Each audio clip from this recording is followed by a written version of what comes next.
নমস্কার, আমি ডাক্তার অলোকেন্দু ঘোষ, প্রাক্তন বিভাগীয় প্রধান, পিজি হাসপাতাল, রিউমাটোলজি বিভাগ। আমাদের এসেলি অসুখটি যেটা, সেটা পৃথিবী জুড়ে মহিলাদের, বিশেষ করে চাইল্ড বিয়ারিং এ, অল্প বয়স 18 থেকে 25-30-এর মধ্যে হয়। তো এটা নিয়ে সত্যি খুব কনসার্ন হওয়ার কথা। মানে সবাই, বিশেষ করে ডাক্তারবাবুরা, বিশেষ করে রিউমাটোলজি বিভাগের আলাদা স্পেশাল ক্লিনিক হয়, পিজিতে হয়ই। তো এটা এই কারণে হয় যে যেহেতু অল্প বয়সে হয় এবং সবচেয়ে প্রোডাক্টিভ এজ যেটা, মানে সংসারের জন্য মেয়েদের বা সমাজের জন্য মেয়েদের যে উপযোগিতাটা, সেই সময় অসুখটা একটু কম্প্রোমাইজ করে ফেলার প্রবণতা থাকে। তা আমার যখনই মনে হবে যে আমার একটি জ্বর হচ্ছে, গাঁটে ব্যথা হচ্ছে, গা হাত পায়ে র্যাশ বেরোচ্ছে অথবা পা ফুলছে, এই অসুখগুলি হচ্ছে অসুখের লক্ষণ প্রাথমিকভাবে।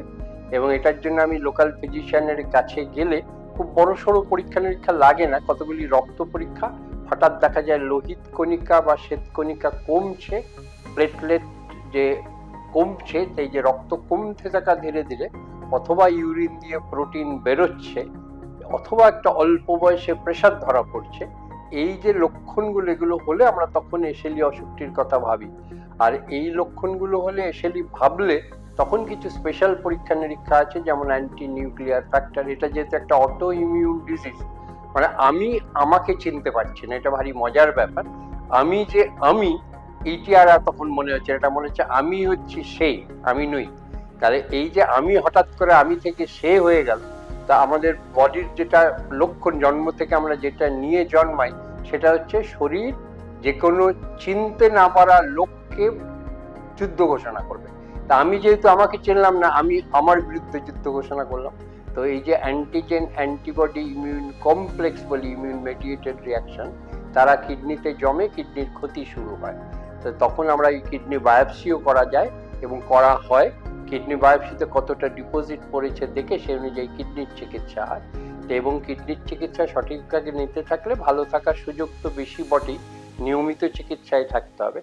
আর একটা সবচেয়ে জরুরি, যেটা সবারই জানা এখন যারা এসএলই অসুখ নিয়ে নাড়াচাড়া করেন, হাইড্রোক্সিক্লোরোকুইন নামে একটি ওষুধ, যে ওষুধটি সারা জীবন নিয়ম করে খেয়ে যেতে হবে, কোনো অবস্থাতেই ওটা বন্ধ হবে না। কারণ এটি এত উপকারী ওষুধ এসএলইর জন্য, কিডনির প্রোটেকশন হয়, ব্রেনের প্রোটেকশন হয়। শুধু বছরে একবার করে চোখটা দেখিয়ে নিলেই বেশিরভাগ রোগী খুব ভালো থাকেন।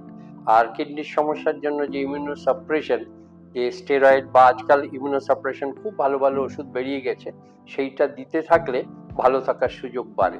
এটাকে আমরা একটা পিডিয়াট্রিক লুপাস বলি, বাচ্চাদের হয় 14 বছর 16 বছরের নিচে, আর একটা অ্যাডাল্ট 18 থেকে 25। এছাড়াও একটু বয়সকালে খুব আনকমন, তবুও হতে পারে। কিন্তু যেটা সবচেয়ে জরুরি, নিয়মিত যদি চিকিৎসায় থাকা যায়, ভালো থাকার সুযোগ নিশ্চয়ই এখন অনেক বেড়েছে। আর এছাড়া ভালো না থাকা, অর্থাৎ কিডনির ক্ষতি যদি বাড়ে, তাহলে কিডনির জন্য ট্রান্সপ্লান্টের বন্দোবস্ত হয়ে গেছে খুব ভালোভাবে, এবং কিডনির ইমিউনোসাপ্রেশনের নতুন নতুন ওষুধ বেরিয়েছে। তো ফলে আমাদের দুশ্চিন্তার খুব একটা নেই। কিন্তু লক্ষণগুলো হলে লোকাল ডাক্তারবাবুর সঙ্গে অবশ্যই যোগাযোগ করে নেবেন। ভালো থাকুন।